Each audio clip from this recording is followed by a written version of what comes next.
Hi there, it's Kevin Van Ord standing in for reviewer Brett Todd to tell you about Amnesia, a Machine for Pigs. Amnesia, a Machine for Pigs is cerebral and disturbing. This follow-up to 2011's Amnesia: The Dark Descent stirs horror tropes into a meditation on the meaning of war, religion, madness, and the impact of industrialism on 19th century England. Toss in some pigmen, and you have one supremely unnerving adventure that's impossible to put down. This eerie tale takes place at the end of 1899 in London. You play as a rich industrialist who awakens with no memory of his recent past. He seems to have lost his two sons, his wife may be dead, and there's something strange going down in and around his home and adjacent factory. You move through the ominous mansion in first person, piecing together your troubled past courtesy of notes, sound recordings, and even telephone conversations with a mysterious man who may have your children held captive. Trapped, Mandus, far below us. The machine is fouled. It is breached. It is flooded. The bulkheads are down. The children are engaged. If you help me, I can help you release them.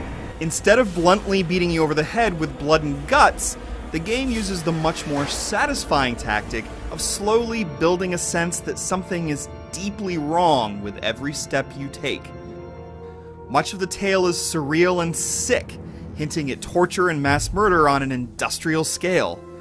Much of the plot revolves around the meaning of love and life at a time when the industrial age is changing humanity dramatically, possibly turning us all into pigs in a machine.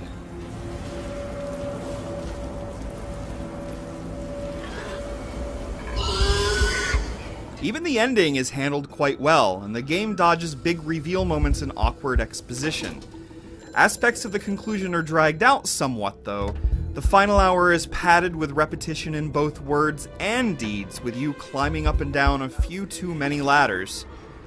The gameplay itself isn't quite as fraught with tension as the plot that you follow, although it comes close. There are no logic puzzles or combat. You mostly follow a linear path through the game's many levels, figuring out how to open locked doors, spin various dials, and so forth. There isn't a single problem to be solved that requires more than a little bit of exploration and observation. All that gets in your way are the so-so visuals, which lack contrast in spots and are too reliant on a couple of basic themes. Real tests are provided in levels that feature the Pigman monsters, though. There's no way to fight them, and they can take you down with just a few swipes. Dodging them is possible, although you generally need to turn off your lantern to do so, and this, of course, plunges you into nearly complete darkness. Sound is superb all around, from the chugging of the Victorian-era machinery to the creepy musical score. The audio is at its best when you are fumbling around in the dark, listening to the grunts of the monsters all around you. It sets up some truly terrifying moments. This is a dark adventure that touches on depressing real-world themes and doles out psychological horror along with monsters and gore. Still, this gives the game added depth and a literary weight that elevates it above most horror games.